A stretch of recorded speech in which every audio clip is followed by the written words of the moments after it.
ഒരു രാജ്യം അതിൻ്റെ ആകാശ സുരക്ഷയ്ക്ക് എത്രത്തോളം പ്രാധാന്യം നൽകണമെന്ന് നമ്മൾ തിരിച്ചറിഞ്ഞ ദിവസങ്ങളാണ് കടന്നു പോകുന്നത്.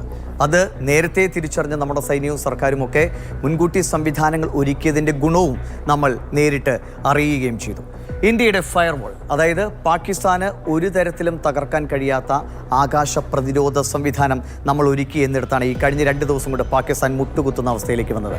ആകാശ സുരക്ഷയ്ക്ക് മൾട്ടി ലെയർ സംവിധാനമാണ് നമ്മുടെ സൈന്യം ഒരുക്കിയിരിക്കുന്നത്. അതിലേറ്റവും പ്രധാനം നമുക്കറിയാം S-400 വലിയ സംവിധാനങ്ങളോടുകൂടി, അതായത് 400 കിലോമീറ്റർ പരിധിയിൽ വരെ കാര്യങ്ങൾ നിരീക്ഷിച്ച് ശത്രുവിൻ്റെ മിസൈലുകളെ തകർക്കാൻ ശേഷിയുള്ള റഷ്യയുടെ S-400 വ്യോമ പ്രതിരോധ സംവിധാനം ഏറ്റവും മികച്ച നിലയിൽ നമുക്ക് ഗുണം ചെയ്തു. അതിൻ്റെ ഫലങ്ങൾ കണ്ടു. ഒപ്പം തന്നെ ഇന്ത്യ തദ്ദേശീയമായി വികസിപ്പിച്ചെടുത്ത, സ്വാഭാവികമായിട്ടും S-400-നേക്കാൾ ഒരു പടി മുകളിൽ നമ്മൾ ഉപയോഗിച്ചത് ആകാശാണ്. അത് നമ്മൾ തദ്ദേശീയമായി വികസിപ്പിച്ചെടുത്ത വ്യോമ പ്രതിരോധ സംവിധാനമാണ്. 40 കിലോമീറ്ററിലേറെ വരെ പരിധിയിൽ ശത്രുവിൻ്റെ മിസൈലുകളെയും ഡ്രോണുകളെയും ഒക്കെ തകർക്കാൻ ശേഷിയുള്ള ആകാശ പ്രതിരോധ സംവിധാനം. ഒപ്പം തന്നെ ബരാക്കിൻ്റെ പല പതിപ്പുകളുണ്ട്.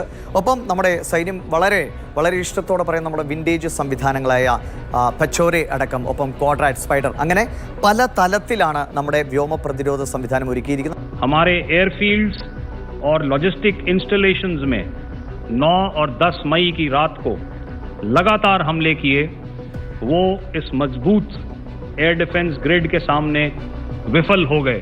ഒപ്പം ഈ വ്യോമ പ്രതിരോധം എത്രത്തോളം ശക്തമാണോ അതുപോലെ തന്നെ തിരിച്ചടിക്കാനും നമ്മുടെ സംവിധാനങ്ങൾ ശക്തമാണ്. നമ്മുടെ ഈ വ്യോമ പ്രതിരോധത്തിൽ തകർന്നടിഞ്ഞ കാര്യങ്ങൾ കൂടി അറിയുമ്പോഴാണ് ചൈനയുടെ PL-15 missile, which is of Chinese origin. This missile has missed its target and you can see the pieces.